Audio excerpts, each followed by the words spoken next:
Hello बच्चों, तो इस वीडियो में हम लोग डिस्कस करेंगे क्लास 11th मैथ का चैप्टर नंबर 1 जो कि सेट है ना।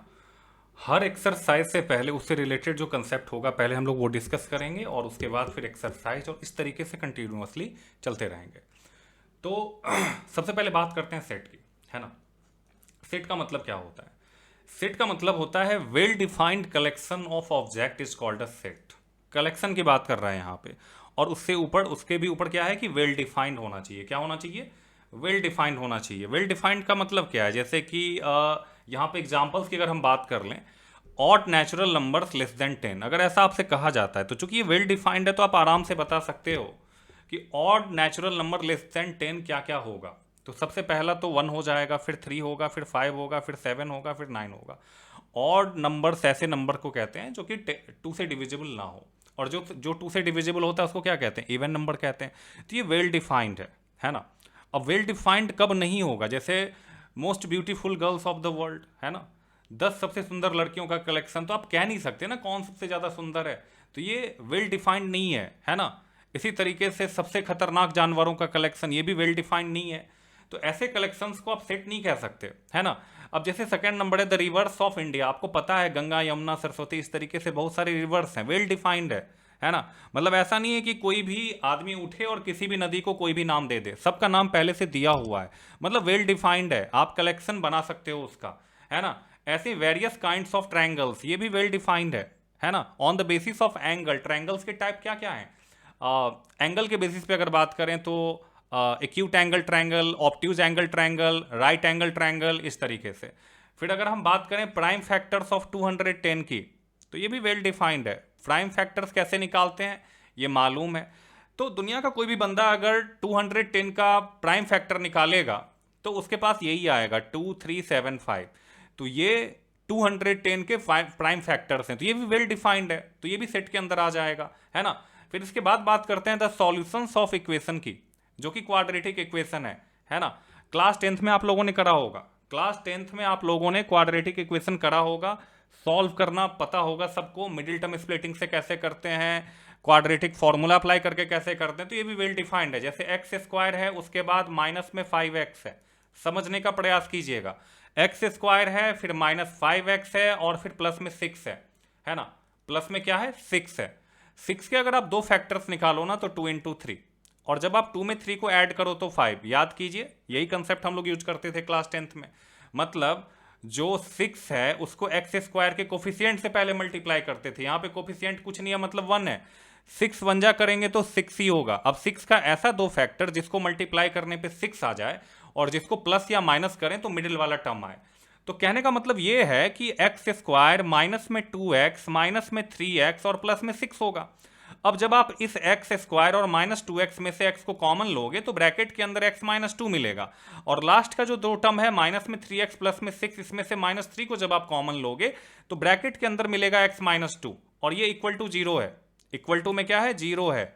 अब क्या करेंगे? x -2 को कॉमन लेंगे तो ब्रैकेट के अंदर मिलेगा x -3, इसको 0 के इक्वल करेंगे। अब आप लोगों को जैसा कि पता होगा, x -2 को 0 के इक्वल करोगे, फिर आप x -3 को 0 के इक्वल करोगे, तो x का एक वैल्यू 2 मिलेगा और x का एक वैल्यू 3 मिलेगा, तो दो नंबर मिल गए ना। तो ये भी वेल डिफाइंड कलेक्शन है। तो ऐसे जो एग्जांपल्स आपने देखे हैं ये सब वेल डिफाइंड कलेक्शन है ना। तो इन सबको क्या कहते हैं? सेट कहते हैं। अब आगे इसमें कुछ कंडीशंस हैं कि कब सेट नहीं होगा, उसका भी ध्यान रखना है। जैसे कि कहीं पे आपको ब्यूटीफुल वर्ड मिल जाए कि ब्यूटीफुल लड़कियों का कलेक्शन, तो वो सेट के अंदर नहीं आएगा। सिमिलरली रिच पर्सन्स, ये भी वेल डिफाइंड नहीं है कि सबसे रिच पर्सन कौन है ना। ये बदलता रहता है, ठीक है। आज कोई और है तो कल कोई और होगा, तो ये भी बदलता रहता है। तो रिच पर्सन्स का जो कलेक्शन है इसको आप वेल डिफाइंड तो नहीं कह सकते। फिर ऑनेस्ट की बात करें तो कौन दुनिया में सबसे ज्यादा ऑनेस्ट है, ये भी वेल डिफाइंड नहीं है, तो ये भी सेट के अंदर नहीं आएगा। फिर गुड प्लेयर की बात करें तो गुड प्लेयर्स का भी आप कलेक्शन वेल डिफाइंड नहीं बता सकते। जो आज गुड है वो कल बैड हो जाएगा, पता नहीं क्या। जैसे विराट कोहली की बात कर लो, आजकल उसका परफॉर्मेंस अच्छा नहीं चल रहा है ना। तो गुड प्लेयर के अंदर किसको रखना है किसको नहीं रखना है वो समय के हिसाब से बदलता रहता है, तो इसको आप वेल डिफाइंड में नहीं ले सकते। फिर अगर हम ओल्ड पीपुल की बात करें, ओल्ड पीपुल, इसका भी कोई क्राइटेरिया नहीं है कि ओल्ड ओल्ड की कैटेगरी में कौन आएगा। वेल डिफाइंड आप इसको भी नहीं कह सकते। फिर यंग मैन, इसको भी वेल डिफाइंड नहीं कह सकते। इसका कलेक्शन अगर आपको बनाने के लिए कह दिया जाए तो आप नहीं बना पाओगे, है ना। इसके बाद ब्लाइंड पर्सन की अगर बात करें तो ये वेल डिफाइंड है, जिसको नहीं दिखता है वो ब्लाइंड पर्सन की कैटेगरी में आ जाएगा। डम person, illiterate person, retired person, ये सब जो है सेट फॉर्म करेगा। चलिए अब इसके बाद आगे देखते हैं। आगे हम बात करेंगे रिप्रेजेंटेशन ऑफ सेट की, है ना। आगे हम बात करेंगे रिप्रेजेंटेशन ऑफ सेट्स की। तो सेट को रिप्रेजेंट करने का दो तरीका है, पूरे चैप्टर में यही दो तरीका हम लोग देखेंगे। एक टेबुलर फॉर्म होता है जिसका दूसरा नाम है रोस्टर फॉर्म, और एक सेट बिल्डर फॉर्म है जिसको कहते हैं रूल मेथड, है ना। तो सबसे पहले समझते हैं कि टेबुलर फॉर्म या फिर रोस्टर फॉर्म क्या होता है।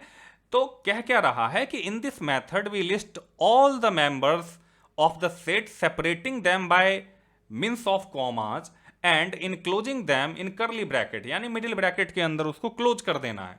जैसे जैसे ऑल फैक्टर्स ऑफ 24 के सभी फैक्टर्स क्या होंगे, 1 2 3 4 6 8 12 24। तो सेट को आप ऐसे नहीं लिख सकते। सबसे पहली बात, सेट को रिप्रेजेंट करने के लिए एक कैपिटल लेटर का यूज करते हैं, चाहे तो आप कैपिटल ए ले लो या फिर कैपिटल बी ले लो या फिर कैपिटल जेड ले लो, है ना। और जो भी एलिमेंट्स आपके पास है उसको करली ब्रैकेट के अंदर कॉमा करके आप लिख दो। इसमें एक बात का और ध्यान रखना है, जैसे कि मान लीजिए यहां पे 1 है और फिर से एक और 1 अगर कहीं पे आता है तो उस 1 का कोई मतलब नहीं होगा। मतलब सेट के अंदर जो है ना, सेट के अंदर नंबर रिपीट नहीं करना चाहिए। अगर मान लीजिए करली ब्रैकेट के अंदर 1,1,1 लिखा हुआ है और आपसे पूछा जाए कि इसमें कितने एलिमेंट है और आप कह दोगे कि 3 एलिमेंट है, तो गलत हो जाएगा। एक ही एलिमेंट है। आप 1 को 3 बार लिखो या फिर 4 बार लिखो, उसका कोई मतलब नहीं बनता, है ना। अब इसके बाद बात करते हैं एग्जाम्पल नंबर 2 की। All prime numbers between 50 and 70, 50 और 70, 50 और 70 के बीच में प्राइम नंबर्स वेल डिफाइंड है ना। जिसको भी पता है प्राइम नंबर क्या होता है, सबका आंसर एक ही आएगा, 53, फिर 59, फिर 61 और फिर 61। प्राइम नंबर्स ऐसे नंबर को कहते हैं जो कि 1 से या फिर खुद से डिविजिबल हो। जैसे अगर हम 3 की बात करें, या तो ये 1 से डिविजिबल है या तो 3 से डिविजिबल है। अगर हम 4 की बात करें तो ये 1 और 4 से तो डिविजिबल है ही, 2 से भी है, तो ये प्राइम नहीं होगा। तो अगर प्राइम नहीं है तो फिर क्या होगा, प्राइम नहीं है तो कंपोजिट होगा। ऐसा नंबर जो प्राइम नहीं है वो कंपोजिट होगा, है ना। इसके बाद हम बात करते हैं, फिर इसमें एक चीज और समझ लीजिए, 1 ना ही प्राइम है ना कंपोजिट है। 1 नीदर प्राइम नॉर कंपोजिट, इस बात का ध्यान रखना है। इसके बाद आगे example number 3, all integers between -3/2 and 11/2। -3/2 का मतलब है माइनस में 1.5। तो इससे बड़ा नंबर -1 होगा, फिर 0 होगा, फिर 1 होगा, फिर 2 होगा, फिर 3 होगा, और 11/2 का मतलब होता है 5.5। तो उससे छोटा नंबर क्या हो जाएगा, 5 हो जाएगा, जो कि बिटवीन की बात कर रहा है। तो ये जो कलेक्शन है आपका ना, यही आ जाएगा सेट के अंदर। इसको अगर आप सी से रिप्रेजेंट करते हो तो इसके अंदर आएगा -1 0 1 2 3 4 5। फिर हम बात करते हैं ऑल कॉन्सोनेंट प्रीसीडिंग के से पहले के जितने भी कॉन्सोनेंट हैं। वोवेल होता है और कॉन्सोनेंट होता है। वोवेल्स के अंदर क्या आता है, ए ई आई ओ यू, और इसके अलावा जो भी है उसको कहते हैं कॉन्सोनेंट। ये तो सबको पता होगा। तो के से पहले के कॉन्सोनेंट बी हो जाएंगे, सी हो जाएंगे, डी हो जाएंगे, एफ हो जाएंगे, जी हो जाएंगे, एच हो जाएंगे और जे हो जाएंगे। तो इसको क्या करना, इस तरीके से लिख देना। इसी को कहते हैं रोस्टर फॉर्म या फिर टेबुलर फॉर्म भी कहते हैं इसको, है ना। आ रहा होगा समझ में।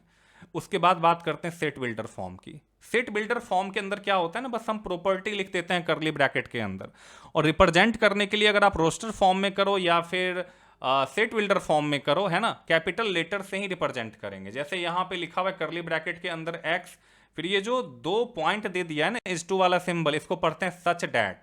इसको क्या पढ़ते हैं, सच डैट, ये ध्यान में रखिएगा, है ना। या फिर इस तरीके से एक लाइनिंग दे दो, है ना, x such that x has the property P x, है ना। यहां पे तो समझ में नहीं आ रहा होगा, एग्जाम्पल से समझते हैं। एग्जाम्पल के अंदर कह रहा है कि write the set in the set builder form. तो सेट बिल्डर फॉर्म में जब हम इसको लिखेंगे तो सबसे पहले तो x such that x, x such that x, तो एक्स सच डैट एक्स हमने लिख दिया। अब हम यहां पे देखेंगे कि प्रॉपर्टी क्या है, प्रॉपर्टी क्या है।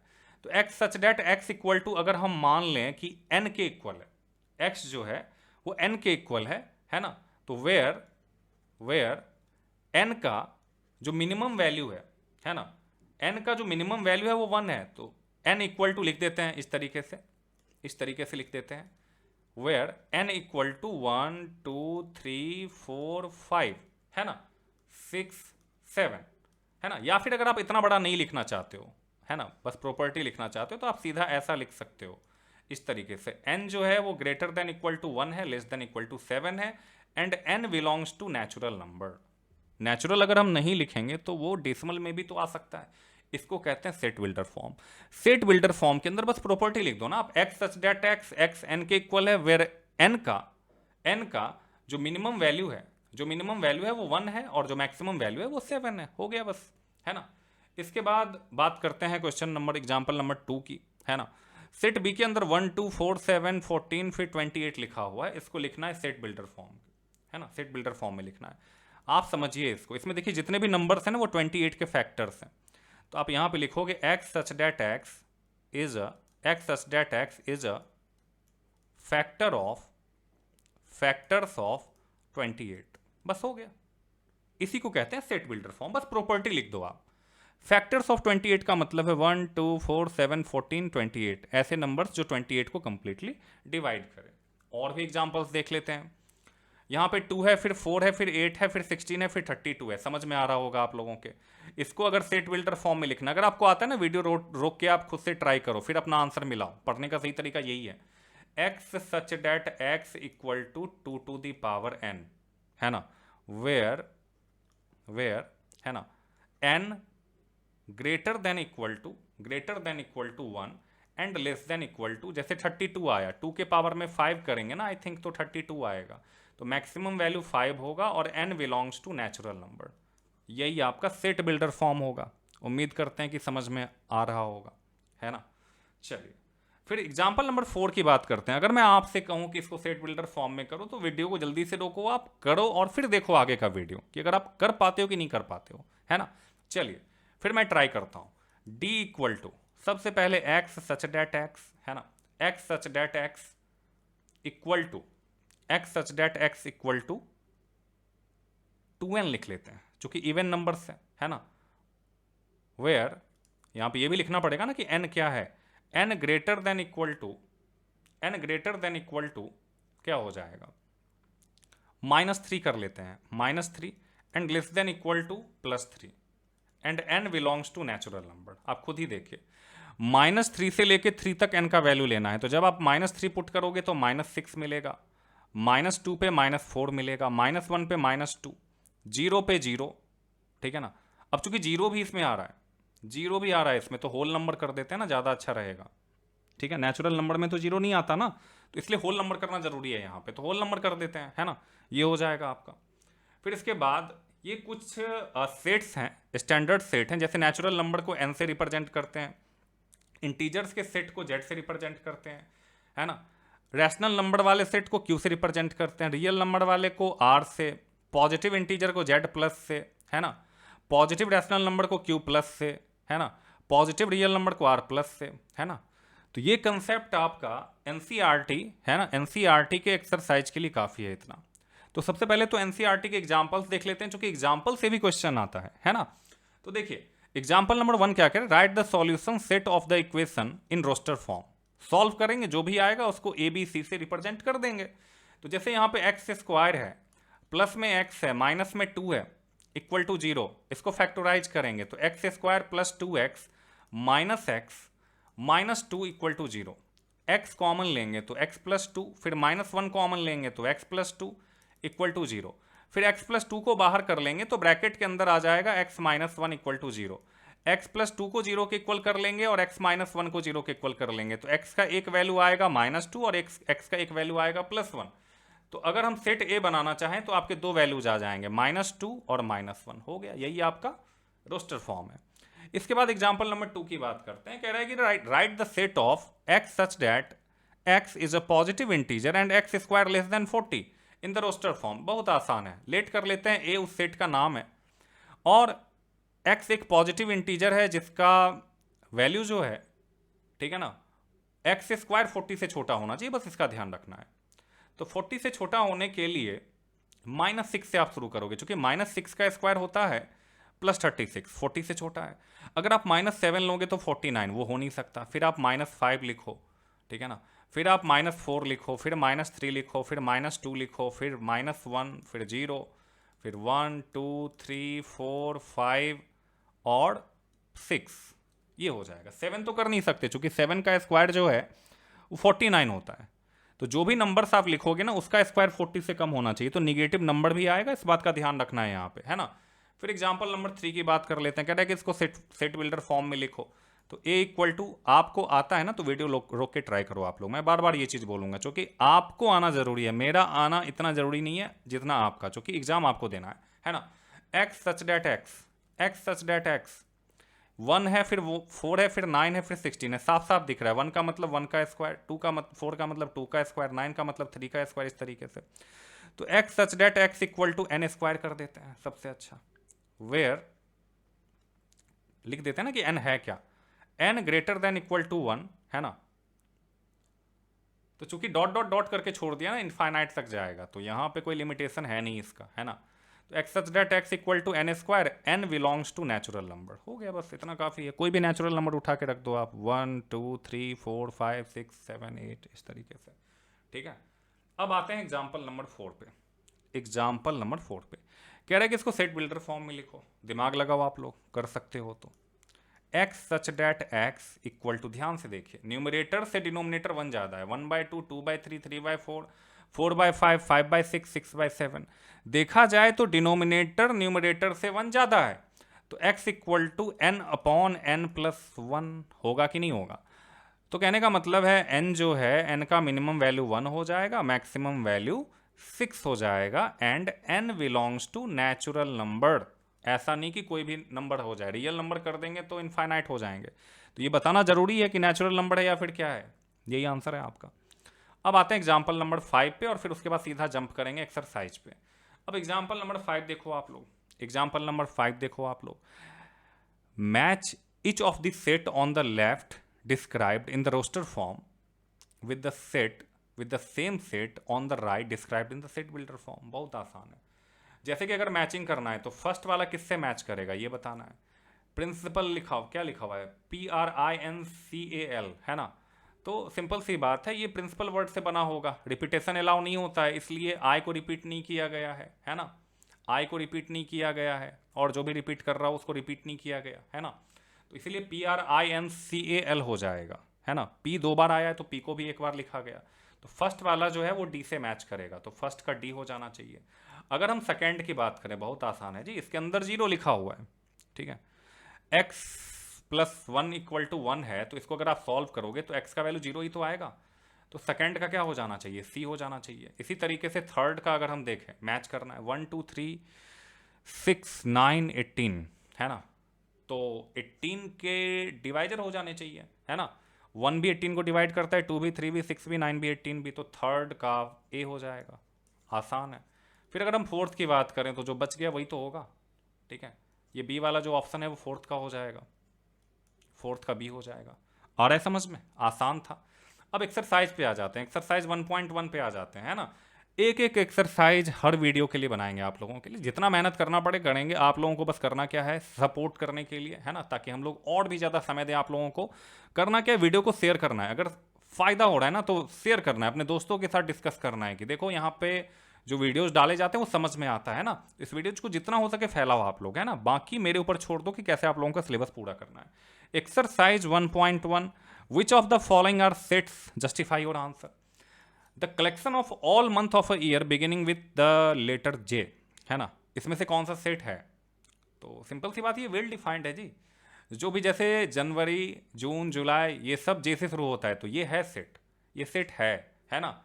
तो yes it is a set. The collection of 10 most talented writers of India, मैंने कहा ना टैलेंट वैलेंट जो है वो सेट के अंदर नहीं आता, जो टैलेंट की बात करता है वो सेट के अंदर नहीं आता है। तो द कलेक्शन ऑफ ये जो है आपका सेट नहीं होगा, दूसरा वाला जो है आपका सेट नहीं होगा, नॉट अ सेट, इसमें नो लिख देना आप लोग, है ना, ये सेट नहीं है। थर्ड वाले की बात करें, a team of 11 best cricket best batsman of the world, अभी मैंने कहा था बेस्ट बेस्ट जो है कौन सबसे अच्छा बैट्समैन है, ये सब सेट के अंदर नहीं आता, नो कर देंगे इसमें। फोर्थ वाले की बात करें, the collection of all boys in your class, ये सेट होगा, क्योंकि पता है कि आपके क्लास में कितने बच्चे हैं, वेल डिफाइंड कलेक्शन है। The collection of all natural number less than 100, ये होगा सेट। 6 की बात करें, collection of novels written by the writer Munshi Premchandra, well defined है, उनके द्वारा जो भी लिखा गया है ये तो वेल डिफाइंड है ना, तो ये सेट होगा। फिर अगर हम 7 की बात करें तो the collection of all even integers, ये भी सेट होगा, है ना। वेल डिफाइंड है। The collection of questions in this chapter, क्यों नहीं होगा, हमें पता है कि कितने क्वेश्चन है। A collection of most dangerous animals of the world, ये नहीं होगा। मच्छर के काटने से भी आदमी मर सकता है ना, तो कौन सबसे ज़्यादा डेंजरस है कह नहीं सकते, है ना।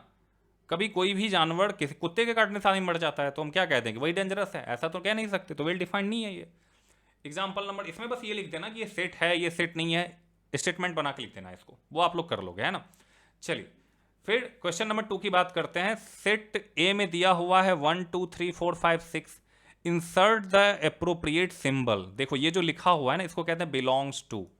क्या कहते हैं, बिलोंग्स टू पढ़ते हैं इसको। और ये जो ऐसे लिख करके कट कर दिया है डज नॉट बिलोंग्स टू पढ़ते हैं, तो नोट कर लेना आप लोग, इसको कहते हैं बिलोंग्स टू, इसको कहते हैं डज नॉट बिलोंग्स टू। तो जो इस सेट में है उसमें बिलोंग्स टू का सिंबल लिखेंगे, जो नहीं है डज नॉट बिलोंग्स टू का लिखेंगे सिंबल। तो जैसे 5 देखिए, 5 इस सेट में है कि नहीं है, तो इस तरीके से लिख देंगे कि बिलोंग करता है। 8 नहीं है तो बिलोंग्स टू का सिंबल लिख के कट कर देंगे। 0 नहीं है, बिलोंग्स टू का सिंबल लिख के कट कर देंगे। 4 है, बिलोंग्स टू का सिंबल लिखेंगे। 2 है, बिलोंग्स टू का सिंबल लिखेंगे। 10 नहीं है, डज नॉट बिलोंग्स टू का सिंबल लिखेंगे। अब आते हैं क्वेश्चन नंबर 3 पे, है ना। कह रहा है कि write the following sets in roster form. बहुत ही आसान है, मैं ना साथ में ही लिख देता हूं। X such that x is an integer, और ये -3 से लेकर के कहां तक है, 7 तक है। तो इसी को अगर लिखना चाहोगे तो -3 -2 -1 0 1 2 3 4 5 6, 7 नहीं होगा क्योंकि 7 से छोटा है। देखिए यहाँ पर अगर ये इक्वल टू का साइन होता ना तो 7 आ जाता, लेकिन लेस देन है तो 7 से छोटा इंटीजर लेंगे हम। अब बात करते हैं इसी के सेकेंड पार्ट की। X such that x is a natural number less than 6, 6 से छोटा नेचुरल नंबर। नेचुरल नंबर शुरू कहां से होता है, 1 से होता है, तो 1 2 3 4 5 हो गया बस। 6 से छोटा, 6 नहीं आएगा उसमें। तीसरा, 2 digit number such that the sum of its digit is 8, ऐसे 2 डिजिट नंबर जिसके डिजिट का सम जो है वो 8 होना चाहिए। तो ये भी आसान है, आप सोचो कि ऐसे कौन कौन से नंबर्स हैं, है ना। जैसे 2 डिजिट शुरू कहाँ से होता है, 10 से शुरू होता है। इसको मैं नीचे लिखता हूँ, है ना, ऊपर जगह है नहीं तो मैं नीचे लिखता हूँ, ठीक है। इसको सी, 2 डिजिट शुरू कहाँ से होता है, 10 से शुरू होता है। 10 में अगर आप डिजिट का सम करोगे तो 1 आएगा। फिर आता है 11, डिजिट का सम करोगे तो 2 आएगा। फिर 12 तो 13, इस तरीके से 13 14 15 में 6 आएगा, 16 में 7 आएगा, 17 में 8 आएगा। तो सबसे पहले तो आपका 17 हो जाएगा। क्या हो जाएगा, 17। फिर उसके बाद आप आगे चलते रहो, उसके बाद आ जाएगा 26। इस तरीके से पता कर करके लिखना है आपको। 26 के बाद आ जाएगा 35, 35 के बाद फिर क्या आएगा, सोचो आप लोग, 44 आएगा, क्योंकि 4 + 4 8 होता है। फिर उसके बाद क्या आएगा, 53 आएगा। बहुत आसान है, आप लोग कर सकते हो, है ना। फिर उसके बाद 62, फिर 71, है ना। और आगे बढ़ते जाओ आप, उसके बाद आ जाता है 80, इसके बाद नहीं होगा, है ना। इसके बाद जो भी होगा वो 8 से बड़ा ही होगा, है ना। तो ये सभी नंबर्स आ जाएंगे। फिर इसके बाद फोर्थ की बात करते हैं। कह रहा है कि x such that x prime number which is divisor of 60। ये भी आसान है, ऐसे नंबर्स का लिस्ट बनाना है रोस्टर फॉर्म में जो कि 60 को डिवाइड करता हो। तो सबसे पहला तो 1 ही होगा, फिर 2 होगा, फिर 3 भी हो जाएगा। होगा कि नहीं होगा, आप लोग बताओ गलत या सही है। अगर गलत है तो कमेंट करके बताओ, आप लोग उसको सही कर देंगे, है ना। तो सबसे पहले तो आपका आ जाएगा इसके अंदर, सबसे पहले तो आ जाएगा 2, फिर आ जाएगा, क्या कह रहा है ना, ये भी देखिए प्राइम नंबर्स कह रहा है ना, कंपोजिट नहीं लिखना है। तो प्राइम नंबर कह रहा है तो 1 फिर हम लिख रहे हैं तो गलत कर रहे हैं, 1 तो नहीं लिखेंगे इसमें क्योंकि 1 प्राइम नंबर होता ही नहीं है ना। प्राइम नहीं कहता तब 1 हो जाता है, इस बात को समझना है। तो सबसे पहले 2 होगा, फिर 3 होगा, और फिर 5 होगा, है ना। और अगर हम प्राइम नंबर की बात करें तो और कोई नहीं होगा, क्योंकि 60 को जब आप डिवाइड फैक्टराइज करते हो ना, 2 से 30, फिर 2 से तो 15, है ना, और फिर 3 से करेंगे तो 5। तो प्राइम फैक्टर में 2 3 5 ये 3 ही नंबर आ रहा है। अगर प्राइम नंबर की बात नहीं करता तो 4 भी होता, 6 भी होता, है ना, 10 भी होता, लेकिन ये प्राइम नंबर की बात कर रहा है तो बस 2 3 5 होगा, है ना। अब बात करते हैं फिफ्थ वाले की। The set of letters of trigonometry, repeat नहीं करना है, रिपीट नहीं करना है।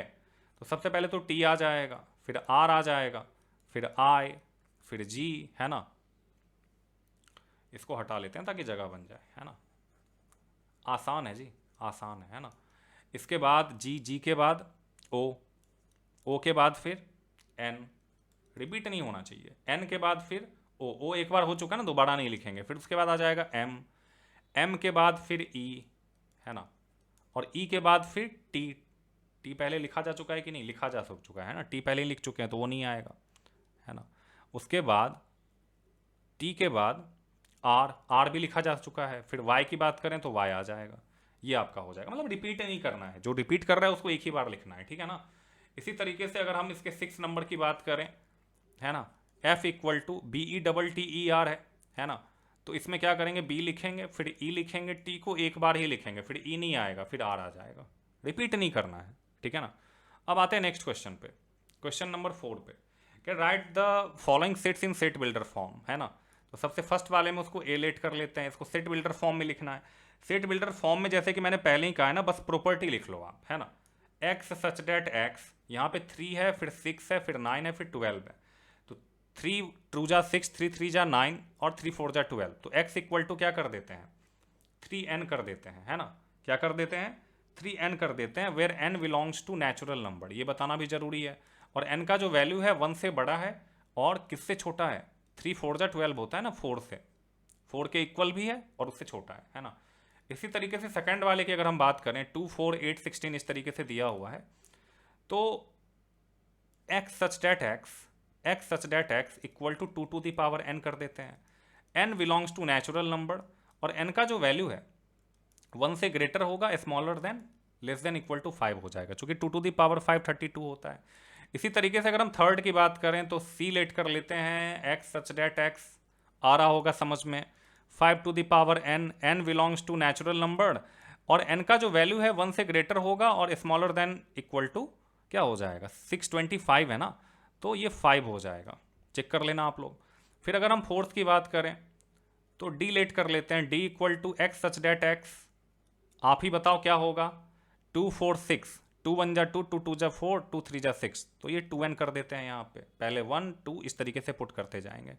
n belongs to natural number, चूंकि इनफाइनाइट है तो बस नेचुरल नंबर, आर कोई रेस्ट्रिक्शन इसमें होगा नहीं।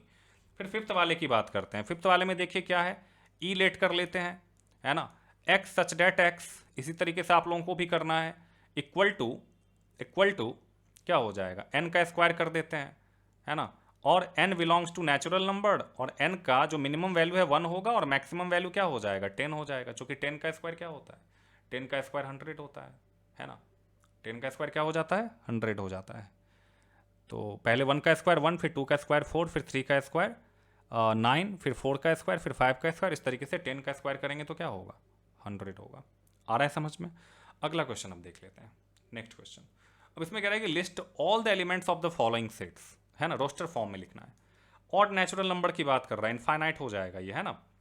ऑड नेचुरल नंबर 1, फिर 3, फिर 5, फिर डॉट डॉट डॉट लगा दो, चूंकि कोई रेस्ट्रिक्शन तो है नहीं इसमें। फिर कह रहा है कि इंटीजर जो -1/2 से बड़ा होना चाहिए, 9/2 से छोटा होना चाहिए। -1/2 का मतलब माइनस में 0.5, तो उससे बड़ा तो 0 होगा। फिर 1, फिर 2, फिर 3, फिर 4, 5 तो हो नहीं सकता, चूंकि 9/2 करेंगे तो क्या हो जाएगा, 4.5 हो जाएगा, तो उससे छोटा ही लेना है ना। अब इसके बाद x square less than equal to 4, है ना, एक्स स्क्वायर का जो वैल्यू है 4 से छोटा होना चाहिए, लिस्ट करना है। तो क्या करेंगे, एक तो सबसे पहले तो आपका -2 हो जाएगा, चूंकि -2 का स्क्वायर 4 होता है, फिर -1 हो जाएगा, फिर 0, फिर 1 और फिर 2। आ रहा है समझ में। फिर इसके बाद लॉयल है, L, फिर O, फिर Y, फिर A और लास्ट वाला L नहीं लिखेंगे चूंकि रिपीट तो कर नहीं सकते। फिर इसके बाद x such that x is a month of year not having 31 days, है ना। ऐसे मंथ की बात कर रहा है जिसमें 31 डेज नहीं होने चाहिए। तो 31 डेज जिसमें नहीं होने चाहिए वो कौन कौन से मंथ होते हैं, है ना, बस उसको लिस्ट कर देना है। तो नीचे लिख लेते हैं इसको, ऊपर ज़्यादा जगह है नहीं, है ना। तो इसके अंदर जो टेबुलर फॉर्मेट में जो आ जाएगा, सबसे पहले तो फरवरी होता है, तो एक तो आपका फैब हो जाएगा, उसके बाद क्या हो जाएगा, है ना, फैब के बाद क्या हो जाएगा, अप्रैल हो जाएगा। आ रहा है समझ में, अप्रैल हो जाएगा, मतलब जिसमें 31 डेज नहीं होते ना, बस वही लिखना है आपको। तो एक तो अप्रैल आ जाएगा आपको, है ना। अप्रैल के बाद क्या होगा, सोचो आप लोग, अप्रैल के बाद क्या हो जाना चाहिए, उसके बाद जून हो जाना चाहिए, जून के बाद क्या हो जाएगा, फिर सितंबर हो जाएगा, सितंबर हो जाएगा, सितंबर के बाद क्या हो जाएगा, नवंबर हो जाएगा, है ना। और तो कोई मंथ है नहीं, है ना, आप लोग चेक कर लेना, ठीक है ना। उसके बाद 6 नंबर की बात करते हैं, इसमें f इक्वल टू बताना है क्या होगा, X such that x is a consonant in the English alphabet which precedes K, है ना। के से पहले वाला, ये आई थिंक हम लोगों ने किया भी है। के से पहले जितने भी कॉन्सोनेंट है बस उसको लिस्ट कर देना है यहाँ पे, है ना, जितने भी कॉन्सोनेंट है बस उसको लेके क्या करना है, लिस्ट कर देना है यहाँ पे। तो के से पहले वाले कॉन्सोनेंट क्या हो जाएंगे, ए ई आई ओ यू तो क्या होता है, वॉवेल होता है ना, तो उसको छोड़ करके वॉवेल्स को छोड़ देना है। तो ये क्या हो जाएगा, एक तो आपका बी हो जाएगा, फिर सी हो जाएगा, फिर डी, डी के बाद ई नहीं आएगा, है ना, ई चूंकि वॉवेल्स के अंदर आ जाता है, ई नहीं आएगा। फिर उसके बाद एफ, एफ के बाद फिर जी, जी के बाद फिर एच, है ना, और आई तो खैर वॉवेल के अंदर आ जाता है तो वो नहीं होगा। फिर उसके बाद जे हो जाएगा, और जे के बाद आता है के, तो के से पहले का लिखना था, बस यही हो जाएगा आपका। तो यही आंसर्स हैं आपके, है ना। तो और क्वेश्चन नंबर 6 देख लेते हैं, इसमें मैचिंग करना है बस। Match each of the set on the left in the roster form with the same set on the right described in set builder form 1 2 3 6, ठीक है ना। तो सिंपल सी बात है कि ये 6 के डिवाइजर्स हैं, तो फर्स्ट वाला सी से मैच कर जाएगा। 2,3 है prime number and divisor of 6, तो 2 और 3 ही होगा ए से। मैथमेटिक्स देख के लग रहा है ना, डी से मैच हो जाएगा। फिर फोर्थ की बात करें तो ये बी से मैच कर जाएगा, चूंकि लास्ट तो वही बच रहा है। Odd natural number less then 10, तो 1 3 5 7 9 यही होगा। तो ये था आपका एक्सरसाइज 1.1। कैसा लगा कमेंट करके जरूर बताना है ना। और भी वीडियोज मैं ऐसे ही अपलोड करता रहूंगा, है ना। और अपने जो कमेंट्स है ना, कोई भी डाउट हो आपके मन में, या फिर कुछ समझ में नहीं आया, या फिर यहाँ पे कोई मिस्टेक आपको दिख रहा है जो मैंने करा हो, वो भी आपको कमेंट में बताना है। और आप लोग ज़्यादा से ज़्यादा वीडियो को शेयर करो जितना कर सकते हो। आप कौन हो, अपना नाम बताओ, कहाँ से हो ये भी बताओ, है ना। तो मिलते हैं अगले वीडियो में, तब तक के लिए धन्यवाद।